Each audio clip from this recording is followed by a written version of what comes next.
নালা চাফাটো প্ৰতিদিনে মানে বৰষুণ একবাৰ আহিলে আকৌ কৰিব লাগে, এনেকৈ এটা ব্যৱস্থা আমি গ্ৰহণ কৰিছোঁ। মই ভাবোঁ যে আৰু এক মাহত আমি জুৰিপাৰৰ যি ড্ৰেইনৰ কামটো হৈ আছে, এই ড্ৰেইনটো আমি সম্পূৰ্ণ কৰিলে জুৰিপাৰ পাঞ্জাবাৰী এৰিয়াৰ ৰাইজে উপকৃত হ'ব। এজাক মাত্ৰ নেৰানেপেৰা বৰষুণ আৰু তাৰ পাছতে গুৱাহাটী মহানগৰীত কৃত্ৰিম বান। আজিৰ দিনটোত পুৱাৰ ভাগতেই অসম চৰকাৰৰ মন্ত্ৰী কৌশিক ৰায়ে গুৱাহাটী মহানগৰীৰ বিভিন্ন স্থান পৰিদৰ্শন কৰিছিল আৰু পোনপটীয়াভাৱে এই মুহূৰ্তত মন্ত্ৰীগৰাকী মোৰ লগত আছে।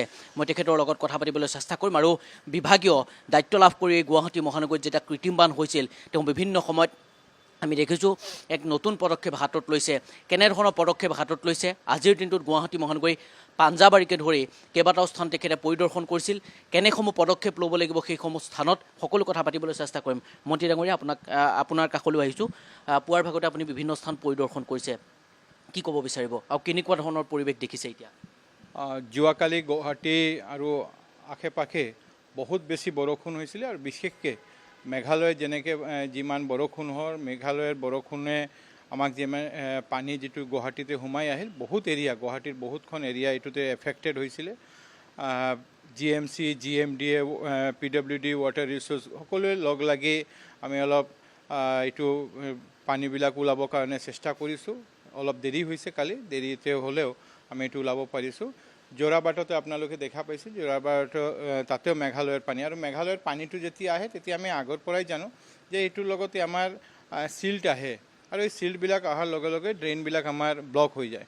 যোৱাকালি এনেকৈ আমাৰ জুৰিপাৰতো হৈছিলে, পাঞ্জাবাৰী জুৰিপাৰ এৰিয়াতে। আজি ৰাতিপুৱা মই GMC মেয়ৰ ডাঙৰীয়া, আমাৰ GMC কমিশ্যনাৰ, PWD সকলক লৈ তাতে মই গৈছিলোঁ। গৈ তাতে আমাৰ 3খন চিল্ট টেপো আছে, চিল্টবিলাক তাতে অলপ কমি যাতে ড্ৰেইনত আহে এনেকৈ ব্যৱস্থা। কিন্তু কালি বহুত বেছি বৰষুণ মেঘালয়ৰ হোৱাৰ কাৰণে পানীটো একদম ওপৰেদি আহিলে আৰু ৰাইজকো এইটোৰ কাৰণে এফেক্ট হ'ল।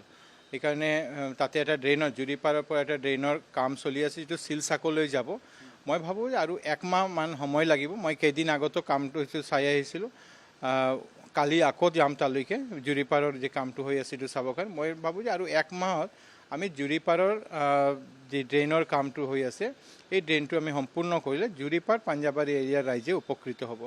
লগে যোৱাকালিও মই মালিগাঁও, আমাৰ জতীয়া এইবিলাকত গৈছিলোঁ। PWD আমি কাম দিছিলোঁ যি কামবিলাক কৰিবৰ কাৰণে। আজি ৰাতিপুৱা আকৌ আমি জতীয়া আৰু মালিগাঁও তাতো গৈছিলোঁ। নালা চাফাৰ কামটো হৈ আছে আৰু নালা চাফাটো প্ৰতিদিনে মানে বৰষুণ একবাৰ আহিলে আকৌ কৰিব লাগে, এনেকৈ এটা ব্যৱস্থা আমি গ্ৰহণ কৰিছোঁ। কাৰণ আমি নালাটো চাফা কৰি থাকোঁ, কিন্তু এটা যেতিয়া বৰষুণ আহে, চিল যেতিয়া আহে আকৌ এইটো ভৰি যায়। সেইকাৰণে মুখ্যমন্ত্ৰী ডাঙৰীয়াৰ নিৰ্দেশত আমি গোটেই কামবিলাক আৰু পাৰ্মানেণ্ট চলিউশ্যন কেনেকৈ কৰিব পাৰে, সেইকাৰণে মুখ্যমন্ত্ৰী ডাঙৰীয়াই ইতিমধ্যে প্লেনিং লৈছে। আমি আশা কৰোঁ যে খুব সোনকালে আমি সেই প্লেনিংবিলাক ইমপ্লিমেণ্ট কৰিব পাৰিম। বিভাগীয় দায়িত্ব লাভ কৰাৰ পাছতে আপুনি তীব্ৰভাৱে আপুনি গুৱাহাটী মহানগৰীখনৰ যাতে কৃত্ৰিম বান ৰোধ কৰিব পাৰে আপুনি তাৰ এটা ব্যৱস্থা গ্ৰহণ কৰিছে। আমি দায়িত্ব লোৱাৰ পৰাই আপোনাক দেখিছোঁ।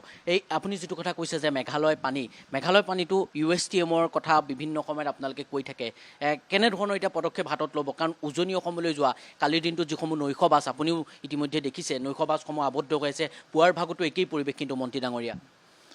কালিৰ সন্ধিয়া বা ৰাতিৰ পৰা আজি অলপ ইম্প্ৰুভ হৈছে, কিন্তু তাতে পানী এতিয়াও বহুত পানী আছে। আৰু আপোনালোকে জানে বিগত দিনতো আমি মুখ্যমন্ত্ৰী ডাঙৰীয়া, আমাৰ আগৰ মন্ত্ৰী ডাঙৰীয়া সকলোৱে জানে আৰু গুৱাহাটীৰ ৰাইজেও জানে যে USTMৰ ফালৰ পৰা USTMৰ কাৰণে এইটো এটা আৰ্বান ফ্লাডিঙৰ ইয়াতে চিটুৱেশ্যন এইটো হৈ আছে।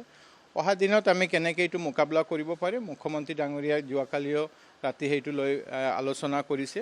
আৰু মই ভাবোঁ যে শ্বৰ্ট টাৰ্ম আৰু লং টাৰ্ম দুটা প্লেনত লৈ আমি আগবাঢ়ি আছোঁ, যাতে এতিয়া বৰষুণ হ'লে বৰষুণটো আমি ৰখাব নোৱাৰোঁ, কিন্তু বৰষুণ হোৱাৰ লগে লগে যাতে পানীটো যিমান সোনকালে আমি ওলাই দিব পাৰোঁ সেই ব্যৱস্থা আমি গ্ৰহণ কৰি আছোঁ। আৰু লগে লগে আমাৰ মেঘালয়ৰ যি পানী, যিটো আমাৰ কাৰণে সকলোতকৈ চেলেঞ্জ বেছি, এই পানীৰ কাৰণে এটা লং টাৰ্ম প্লেন মুখ্যমন্ত্ৰী যোৰাবাটৰ যিটো পানী সেইটো সমস্যা সমাধান হ'ব আপোনাৰ কাৰ্যকালত? মই চেষ্টা কৰি আছোঁ, যে মই আশা কৰোঁ যে এতিয়া মোৰ বিভাগটো লোৱা একমাহ হৈছে, কিন্তু মুখ্যমন্ত্ৰী ডাঙৰীয়া যথেষ্ট তৎপৰ যে তেওঁ যাতে গুৱাহাটীত আমাৰ যাতে পানী হ'লেও আমি যাতে সোনকালে ওলাই দিব পাৰোঁ। আৰু তেওঁ এইটোৰ কাৰণে প্লেনো লৈছে যোৱাকালি আমি কথা পাতিছোঁ ফাইনেলাইজ হৈ যোৱাৰ পিছত আৰু এটা কথা আপোনাক সুধিব বিচাৰিছোঁ আপোনাৰ দেৰি হৈছে মই বুজি পাইছোঁ মই এটা কথা সুধিব বিচাৰিছোঁ ইয়াৰ আগত আমি দেখিবলৈ পাইছোঁ যে গুৱাহাটীৰ নলা চফা কৰাৰ ক্ষেত্ৰত ছুপাৰ চাৰ্কাৰ ব্যৱস্থা কৰা হৈছিল সেইসমূহ এতিয়া কেনেধৰণে আছে বা আপোনাৰ দিনত সেই যিসমূহ নতুন কিবা আপুনি প্লেন কৰিছে নেকি গুৱাহাটীৰ নালা চাফা কৰা ছুপাৰ চাকাৰ দি যি চাফা কৰা এই কামটো চলি আছে আজিৰ দিনতো এইটো চলি আছে মেনুৱেল ছুপাৰ চাকাৰ JCB সকলো লগাই আমি য'ত যেনেকৈ প্ৰয়োজন এনেকৈ আমি কৰি আছোঁ যোৱাকালি আজি পৰা বা অহাকালিৰ পৰা আমাৰ মালিগাঁও এৰিয়াতে ছুপাৰ চাকাৰ লগোৱাৰ কাৰণে আমি অহাকালি এখন মিটিঙো পাতিছোঁ যাতে আমাৰ আয়ুক্ত PWD GMC GMD সকলৰ লগত লৈ বহি আমি যাতে এই সমস্যাবিলাক সমাধান কৰিব পাৰোঁ এটা কথা কওক ৰাইজে বহুত সহযোগিতা কৰি আছে অহা দিনতো ৰাইজৰ সহযোগিতা বিচাৰে কথা কওক যে কৌশিক ৰায় মহানগৰবাসীক কথা দিব পাৰিবনে যে গুৱাহাটী মহানগৰীৰ যিটো কৃত্ৰিম